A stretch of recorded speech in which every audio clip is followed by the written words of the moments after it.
સાણંદનું ડરણ અને ડરણમાં ચાલતું એ આંદોલન અને આંદોલન બાદ સરકારી હૈયાધારણા બાદ આંદોલન સમાપ્ત થયું.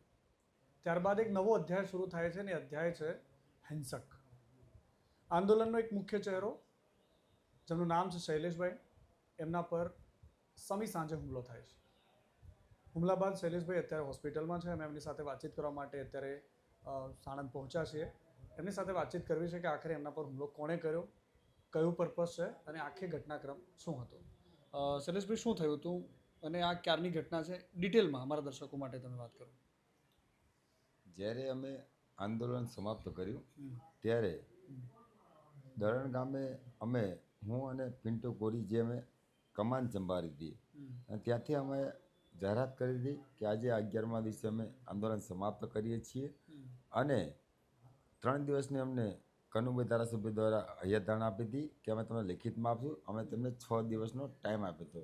જો તમે 6 દિવસની અંદર લેખિતમાં નહીં આપો તો ફરીવાર અમે આંદોલન ચાલુ કરશે તેવું અમે વિડીયો બનાવી સમાપ્ત કર્યું હતું. ત્યારબાદ મારા કપડાં પણ ત્યાં હતા અને મારો કેમેરામેન પણ ત્યાં હતો.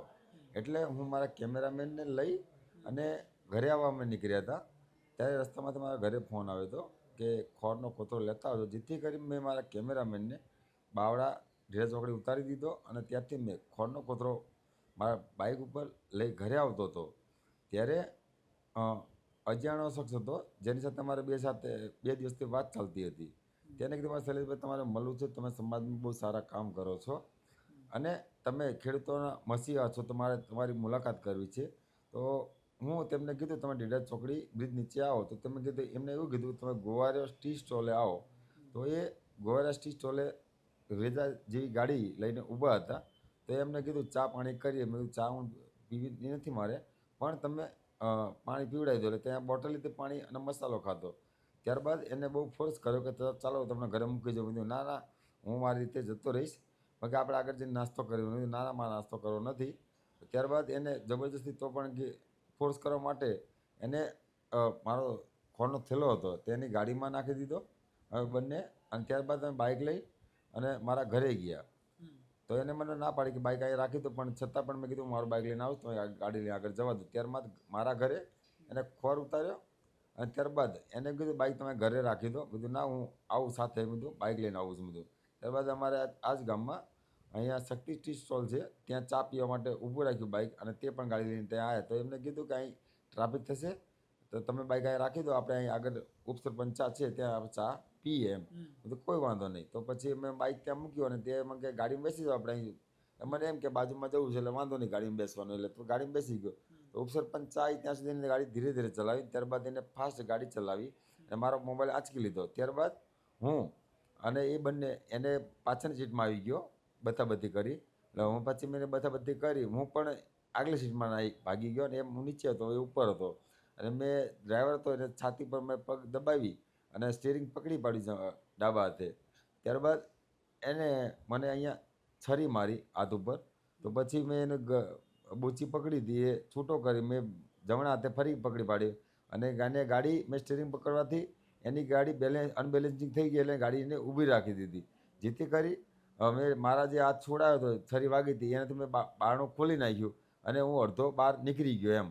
એ અમે બંને પછી પાછળ રિક્ષા આવતી હતી, મેં બચાવવા માટે કોશિશ કરી તો ભાઈ એને ગાડીને આગળ રિક્ષા ઊભી રાખી દીધી, જેથી કરી એને કટ માર્યો ત્યાંથી. એટલે મેં એનું જે નીચેનું સ્ટેન્ડ આવે પગથિયું, એ પગથિયું પકડી પાડી બે હાથથી અને પછી એને ગાડીમાંથી ભગાડી મૂકી.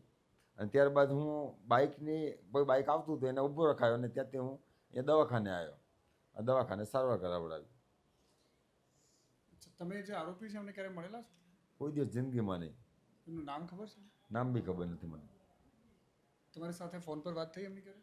એટલે આ આંદોલન ચાલતું હતું એટલે કે શૈલેષભાઈ અમારે તમને મળવું છે. પિન્ટુભાઈને અમે ફોન કરી પણ પિન્ટુભાઈ અમારા ફોન ઉપાડતા નથી. પણ તમે કે તમને સારા એવા કામ કરો છો, એમાં તમારે મુલાકાત કરવી છે એમ. એટલે અમારે વ્યવહારિક છે કે અમે આ ગુજરાતમાં આવા આંદોલનમાં કામ કરતા હોય, સ્વાભાવિક લોકો અમને મળવા માંગતા હોય. એટલે આપણને આવો વિશ્વાસ પણ ના હોય કે આવા લોકો આપણે છેતરીને દગો કરશે એમ. તમારી સાથે પહેલી વાર વાતચીત શેમાં થઈ હતી? પહેલાં મારે ઇન્સ્ટાગ્રામમાં એને મોબાઈલ નંબર નાખ્યો હતો, મારે તમારે વાત કરવી છે, તમે નંબર આપો. ત્યારબાદ મેં અંદર નંબર નાખ્યો હતો ઇન્સ્ટાગ્રામમાં. પછી એને મને ફોન કર્યો હતો એમ. ફોન કર્યો ત્યારે નામ બોલ્યો? હા, જેવું તેવું ખબર છે કે રણજીત ભરવાડ બોલું હું, પણ કદાચ હવે કોણ છે ખબર નથી મને, પણ એવું કંઈ નામ હતું સચાણા છેલ્લે લખેલું આવતું તેમ. ઓકે. તમારે વાતચીત જ્યારે થઈ તો એને શું વાતચીતમાં જ્યારે તમે પહેલી વાર ચા પીવા માટે મળ્યા તો એને શું કીધું? એને એવી વાત કરી કે તમે બહુ સારા એવા કામ કરો છો, સારું તમે ખેડૂતો માટે લડો છો. બસ એ આ આંદોલન બાબતે જ વાત કરતા હતા એમ, બીજી કંઈ વધારે વાત નતા કરતા મને. ગાડી જ્યારે ભગાડીને લઈ ગયા તો તમને ક્યારે ડાઉટ ગયો કે આ કંઈક અલગ રંધાઈ રહ્યું છે? એ જ્યારે મારો ફોન આંચક્યો ત્યારે મને ખબર પડી કે આ મારું અપહરણ થઈ ગયું એમ. અચ્છા, ક્યાં સુધી લઈ ગયા હતા દૂર? બસ ત્યાંથી 100 મીટર જ, વધારે નહીં, 100-200 મીટર ખાલી. 200 મીટર મેં સ્ટીરિંગ પકડી પાડ્યું એટલે પછી એમને જે ગાડી છે એ સાઈડમાં કરી નાખી એ લોકોએ, કારણ કે એ લોકો પલટી મારશે. મને ખબર હતી કે જો પલટી મારશે તો હું એકલો નથી, 3 પલટી મારવાના છીએ, એટલે મેં સ્ટીરિંગ છોડ્યું નહીં જેથી કરી. અચ્છા, એ 2 લોકો હતા, તમે એકલા હતા? હા. તો થોડું ડિફિકલ્ટીઝ હોય છે. હું ખાલી કેસને સમજવું છે એટલે કહું છું કે એ 2 જણા છે, ડ્રાઈવર પણ છે, એનો એક હાથ ફ્રી રહી શકે અને એક વ્યક્તિ સ્વતંત્ર ફ્રી હતો. તો તમને જ્યારે એને પકડ્યા પૂરી રીતે, તો એ 2 લોકો પર તમે કેવી રીતે હાવી થયા? એમાં એવું હતું, પાછળની સીટમાં હતો, એટલે પાછળની સીટમાં આવ્યો, એટલે એને મારી બૂચી પકડી, મેં પણ એની બૂચી પકડી, મેં પલટી મારી દીધી સીધી. પલટી મારી પણ હું પણ ઊભો થઈ ગયો હતો, પલટી મારી આગળની સીટમાં જતો રહ્યો, જે ડ્રાઈવરની બાજુમાં સીટ આવે ત્યાં. એટલે હું નીચે હતો, એ મારી ઉપર હતો, મારા પગ છૂટા હતા, એટલે મારા જે પગ હતા મેં ડ્રાઈવર હતો, ડ્રાઈવરને લાત મારી એટલે દબાઈ દીધો એને મેં. ત્યાં સુધી પેલો પાછળવાળો શું કરતો હતો? પાછળ મેં એની બૂચી પકડી પાડેલી હતી ને મેં. તમે કૂદીને આગળ ગયા, હા. રાઈટ? તમે કૂદીને આગળ ગયા ત્યાં સુધી તો તમે એની બોચી છોડી શક્યા, મતલબ કૂદીને ગયા છો ત્યાં સુધી બોચી છૂટી બંને ગઈ ગયા અમે. એ પણ સાથે આવ્યો? હા, એ પણ સાથે આવ્યો. ઓકે. હા, આગળ છે એ પણ સાથે, એટલે એ મારી ઉપર હતો, હું એની નીચે હતો. એટલે આ સ્ટીરિંગ મારા જે મને છરી વાગી છે આ મેં સ્ટીરિંગ પકડી હતું અને પગથી મેં દબાયેલો હતો મેં ડ્રાઈવરને. અને આ હાથથી મેં જે મારી સાથે ઝપાઝપી હતી એની બૂચી પકડેલી હતી, એને મારી પકડેલી હતી, મેં એની પકડેલી હતી. અને પછી જ્યારે એને ગાડી ઊભી રાખી એટલે પછી એને છરી મને મારી, છરી મારી એટલે પછી હાથ મેં છોડાયો અને આ હાથથી પછી ફરી મેં સ્ટીરિંગ પકડી લીધું અને આ હાથથી મેં લોક ખોલી નાખ્યું ગાડીનું. પાછા હાથ કરી મેં હાથે લોક ખોલી નાખ્યું, જેથી કરી દરવાજો ખુલી ગયો. દરવાજો ખુલી ગયો, સીટમાં લાત મારી, અડધો હું બહાર નીકળી ગયો ગાડીની બહાર. એટલે બહાર મને રિક્ષા દેખાણી એટલે મેં કીધું ભાઈ તું ઊભું રાખ, મારું મને હેલ્પ કરે એમ. તો એને પછી આગળ રિક્ષા કરી દીધી એમ. રિક્ષાવાળા? હા. તો તમે એ જે ગાડી અપહરણવાળી હતી એ ગાડીમાં જ બેઠા હતા અને તમે રિક્ષાનું સ્ટીરિંગ પકડી લીધું? સ્ટીરિંગ નહોતું પકડ્યું, પાછળનું જે પગથિયું ચડવા માટેનું એ પગથિયું પકડી લીધું. હા, કે મોટી જે રિક્ષા આવે પિયાગો, એ મોટી રિક્ષા આવે, એની પાછળ પગથિયું આવે પાછળ ચડવા માટેનું. હા, પાછળ પગથિયું આવે ચડવા માટેનું, એટલે પગથિયું પકડી લીધું 2 હાથથી. કારણ કે જે પગથિયું પાઇપો વાળું પગથિયું આવે એટલે એને વચ્ચે ગેપ હોય, એટલે એ મેં 2 હાથ તાકાતથી પકડી લીધું એમ. અને ત્યાં સુધી પછી એ લોકોની પણ હિંમત, એને મારા પગ પકડી રાખ્યા હતા પણ એ મારા પગ વધારે ટાઈમ પકડી ના શક્યા મારા. ઓકે, હવે મારે સીધો સવાલ તમને પૂછવો છે. એ જે રણજીત ભરવાડ છે એણે તમારા પર હુમલો કેમ કર્યો હોઈ શકે? રાજકારણ. શું રાજકારણ? રાજકારણ કે જે તમે જોઈ શકતા હોય, આજે અમે ઉભરતો ચહેરા હોય જે આ ખેડૂતોના અમે. અચ્છા, તમે કેમેરામેન રાખવાની વાત કરી તો તમે જર્નલિસ્ટ છો? ના, જર્નલિસ્ટ નથી, પણ અમે જે આંદોલન ચલાવતા હતા તો અમે 10 દિવસનું શૂટિંગ રાખ્યું હતું. કાલવાર કંઈ અનિચ્છનીય બનાવ બને તો અમારી પણ પાસે પુરાવા હોવા જોઈએ, કારણ કે કાલવાર કોઈ આંદોલન કોઈ ઉગ્ર બને, કોઈ અનિચ્છનીય બનાવ બને તો અમારી પાસે પણ સીસીટીવી કેમેરા, અમારી પાસે પુરાવા હોય તો અમે કોઈ જગ્યાએ સાબિત અમે કરી શકીએ, એના માટે કે આ માણસ અમારો હતો કે નહોતો એમ. એના માટે. ઓકે. અચ્છા, મારો સવાલ પાછો આગળ નહીં થતો. રાજકારણ મતલબ કોણે કરાવ્યું છે? જો હંમેશા તમે જોઈ શકતા હોય કે જે સત્તા પાર્ટી હોય, અમે કોઈ સત્તામાં નથી, હું કોંગ્રેસમાં નથી, ભાજપમાં નથી, આમ આદમી પાર્ટીમાં નથી, પણ જે અમે આ ખેડૂતોની 9,000 કરોડની જગ્યા અમે બચાવી, જે આજે આ ખેડૂતોના 4 ગામના ખેડૂતોની જગ્યા હતી. તમે ક્યારે આમ આદમી પાર્ટીની સભામાં ગયા છો? કોઈ દિવસ નહીં. કોઈ નેતા સાથે વાતચીત? હા, એટલે અમારે એક જે અમારા અહીંયાના ધારાસભ્ય કનુભાઈ પટેલ, અમારા સમાજનો એક વિવાદ ચાલતો હતો અને અમે એમ કીધું હતું તમે જો આની અંદરથી તમે નહીં ખસો તો અમે તમારા વિરોધમાં આવશો. એટલે જેથી કરી મેં કોંગ્રેસની આ ચૂંટણીના તાલુકા જિલ્લા ડેલિગેટની અંદર મેં કોંગ્રેસની સભા પણ કરી છે, કોંગ્રેસની સભામાં પણ મેં જોયો છું, પણ અમે ખેસ પહેર્યા વગર સામાજિક રીતે મારા સમાજના હોય એના માટે, બાકી કોઈ પાર્ટી તરફથી નહીં. આમ આદમી પાર્ટીની સભામાં પણ ગયો હતો અને કોંગ્રેસની, જેથી કરી હું કોઈ મને એમ ના કહી છે કે આ એક પાર્ટીનો માણસ છે, એટલે હું બંને પાર્ટીમાં ગયો હતો, પણ કોઈ પણના પટ્ટા પહેર્યા વગર મારા સમાજ તરીકે ગયો હતો હું, કોઈ પાર્ટી તરીકે નહોતો ગયો હું. ઓકે. હવે મૂળ પ્રશ્ન છે કે આવું કોણે કરાયું છે? આમાં ખુલીને વાત કરી શકો છો તમે, કારણ કે જો એક થિયોરી એ પણ ચાલે છે બજારમાં, હું તમને એ પણ કહી દઉં કે રાજનીતિ જેણે પણ કરી છે પણ શૈલેષભાઈને બધી ખબર છે, તો એ બોલતા કેમ નથી? ના, હવે બોલે જ છે કે આની અંદર જો તમે જુઓ કે સત્તા પક્ષ વાળા હોય, સત્તા પક્ષના લોકો જ હોય, અને અમારે થોડી કોન્ટ્રોવર્સી સર્જાઈ હતી, તો અમારું 100% અમારે જે ત્યાં હોય તો એની ઉપર તમારું તીર જાય, 100%ની વાત છે. કારણ કે મતલબ આગલા સીધો ઈશારો તમારો ધારાસભ્ય કનુભાઈ તરફ છે. આંદોલનના 10મા દિવસે અમારે ત્યાં થોડી કોન્ટ્રોવર્સી સર્જાયેલી, પણ અમારે એટલી બધી પણ કોન્ટ્રોવર્સી નથી કે એટલું બધું ઉગ્ર થઈ શકે. પણ આ તો હવે રાજકારણ હોય, એ હોઈ બી શકે ના બી હોઈ શકે. ફાઇનલી ના કહી શકે એ જ હોઈ શકે, હોઈ બી શકે ના બી હોઈ શકે. પણ હવે આ પોલીસનું કામ છે કે આની પાછળ કોણ છે એમ. મતલબ ઘણા બધા લોકો સાથે વાતચીત કરી, તમારા વિરોધી ખેમાથી હોય એમની સાથે પણ વાતચીત કરી છે, તમારા ફેવરવાળા લોકો હોય એમની સાથે પણ વાતચીત કરી. તો મને એવું પણ જાણવા મળ્યું કે શૈલેષભાઈ ને એ વાતની પણ તકલીફ થઈ કે કનુભાઈ આવ્યા અને આંદોલન શાંત થઈ ગયું. આંદોલનના હીરો શૈલેષભાઈ રહ્યા છે. શું નામ કીધું તમે તમારા મિત્રનું જે અત્યારે આંદોલન કરી છે? પિન્ટુભાઈ. એ બંને ચહેરો રહ્યા, પણ મુખ્ય ચહેરો શૈલેષભાઈ હતા. તો આ જશ ખાટવા માટેની એક ઊભું કરેલું તૂત છે એવું પણ મને કેટલાક લોકોએ કહ્યું. એનો શું જવાબ? ના, જશ ખાટવાનો હોત તો અમે 11મા દિવસે આંદોલન ચાલુ ના રાખે. તમે 11મા દિવસે અમારું આંદોલન ચાલુ હતું, પણ ત્યારે અમને હૈયે ધારણા મળી કે અમે લેખિતમાં આપવા તૈયાર છીએ. કારણ કે અમે 10મા દિવસે આંદોલન જ્યારે આવ્યા હતા ત્યારે અમે કીધું અમને જ્યાં સુધી લેખિતમાં ના આપે ત્યાં સુધી અમારું આંદોલન બંધ રહેશે નહીં. કારણ કે અમારી વાત સાંભળ્યા વગર એ લોકો નીકળી ગયા હતા. અને જો જશ ખાંટવાની વાત હોત તો કનુભાઈ અહીંથી નીકળી ગયા તો અમારું આંદોલન પૂરું થઈ ગયું હોત. પણ અમારું આંદોલન પૂરું થયું નહોતું, કારણ કે અમારી વાત સાંભળવા એ લોકો પણ નહોતા રહ્યા. જેથી કરી અમે 11મા દિવસે અમે કીધું હતું કે અમને લેખિતમાં જોઈએ, ખાલી બોલવાથી નહીં. અમને લેખિતમાં પણ જોઈએ કે અમે આ પ્રોજેક્ટ કેન્સલ કરીએ છીએ, ત્યારે અમારું આંદોલન પૂરું થશે. ત્યારબાદ અમારા પિન્ટુભાઈ કોરી સાથે વાત થઈ હતી એ લોકોને, ભાજપના લોકો સાથે, કે ભાઈ અમે તમે લેખિતમાં 3 દિવસની અંદર આપી દઈશું. પણ અમે એમને 6 દિવસનો ટાઈમ આપ્યો હતો. અને આ કોઈ લાભ ખાટવા માટેની વાત નથી. જો લાભ ખાટવા માટેની જો વાત જ હોત તો અમારું 11 દિવસ અમારું આંદોલન ચાલ્યું ના હોત આજે.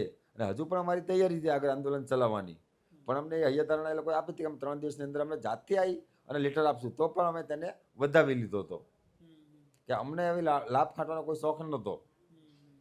એમને કીધું કે અમે 3 દિવસે અમે આપી દઈશું, તો મેં ઓકે, કોઈ વાંધો નહીં, તો જાતે આવીને આપો, અમને કોઈ વાંધો નથી. તમે અમારા જે ખેડૂતો છે એને જે હક જોતો હતો એને હક મળી ગયો, તો ભલે લાભ ખાટી જાય. અમે કોઈ રાજકારણીઓ માણા નથી. અમારે તો આંદોલન પૂરું થાય બીજે ક્યાંય આંદોલન ચાલુ થવાના, તમે સમજો. અમે તો જેતપુર જવાના જ હતા અમે બીજા દિવસે, કે ત્યાં પણ અમે સમર્થન આપવા માટે જઈએ. અને અમારે તો એવું તો છે નહીં કે ખાલી અમે તો આખા ગુજરાત માટે લડીએ છીએ. એવું તો નથી ખાલી આ એક વિસ્તાર છે ખાલી. અમે બગદાણાવાળી મેટરમાં પણ અમે લડ્યા છીએ. એટલે એવું તો નથી ખાલી અમે બાવળા સાણંદ જ છે. અમે તો ગુજરાતમાં ક્યાં પણ અમે લડીએ જ છીએ. અમારા સમાજને ક્યાંય પણ નુકસાન થાય તો અમે લડતા હોઈએ અમે અમારા સમાજના હક અધિકાર માટે. ઓકે. સામાજિક સંગઠન સાથે જોડાયેલા છો? જી હા. કયા સંગઠન? વિશ્વ કોઈ ઠાકોર સમાજ એકતા મહાસંઘમાં રાષ્ટ્રીય યુવા અધ્યક્ષ છું. ઓકે. અચ્છા, મારો છેલ્લો સવાલ છે. આ આખા આંદોલનમાં શું તમને લાગે છે કે આંદોલન સમેટાયું, કનુભાઈએ બાંહેધરી આપી, હૈયા ધારણા આપી, જો સરકારનો ઇન્ટેન્શન ન હોત તો તમને તમારા આંદોલનના સ્વરૂપ જે પણ રહ્યા હોય તો સરકારે તમને બાંહેધરી ના આપી હોત, તમારું શું માનવું છે કે આંદોલનને, કેટલાક લોકોને એવું પણ કહેવું છે, આરોપ છે કે આંદોલનને ક્રિએટ કરવા માટે પણ કેટલાક રાજનીતિક લોકોએ યુવાનોને ઉશ્કેર્યા? ના, જો એમાં એવું હતું, અમારું આંદોલન કોઈ હાઈજેક ના કરે ને એના માટે અમે કોઈ સંગઠનનું નામ નહોતું આપ્યું. અમે અલગ નામ આપ્યું હતું, ખેડૂત સંઘર્ષ સમિતિ. કેમ? કાલ સવારે કોઈ એમ ના કે શૈલેષ મેર એના સંગઠનને આગળ લઈ જવા માટે આ કામ કરે છે. અમે એના માટે અલગ નામ આપી દીધું હતું, ખેડૂત સંઘર્ષ સમિતિ, કે આ શૈલેષ મેરનું સંગઠન નહોતું.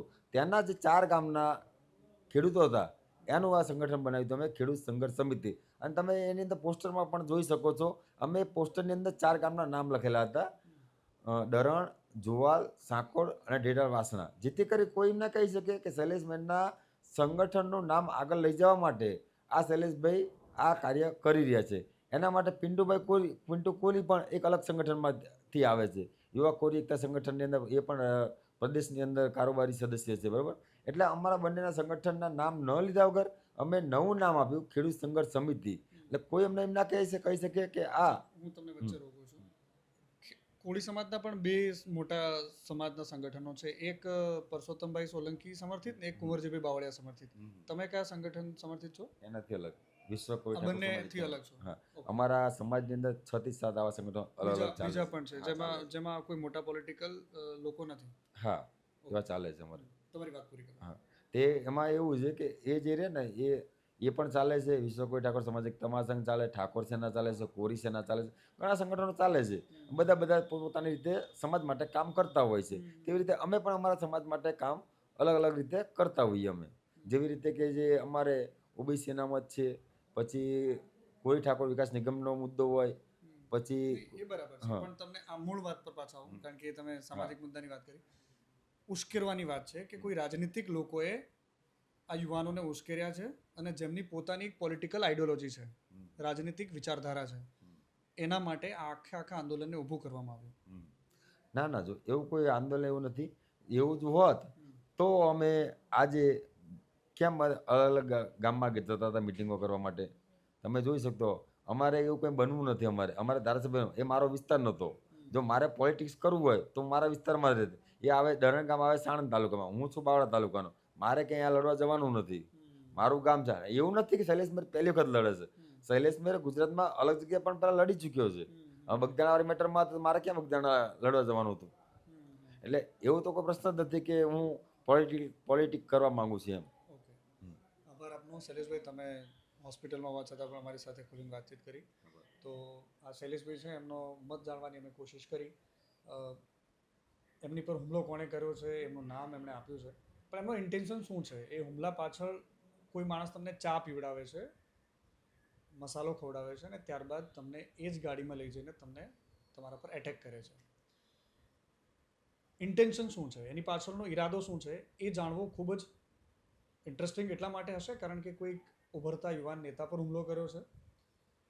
એની પાછળ શું રંધાયું છે, કોણે ખીચડી રાંધી છે, કોણે દુષ્પ્રેરણા આપી છે? શૈલેષભાઈનો તો આરોપ સીધો છે કે સત્તાધારી પાર્ટીના નેતાઓએ આ કામ કર્યું હોઈ શકે છે એવું પણ એમણે કહ્યું છે. ખેર, પોલીસની તપાસમાં શું બહાર આવે છે એના પર સૌ કોઈની નજર રહેશે. કેમેરામેન રવિ સાધુ સાથે મનીષ પુરોહિત, ન્યૂઝ ગુજરાત, સાણંદ.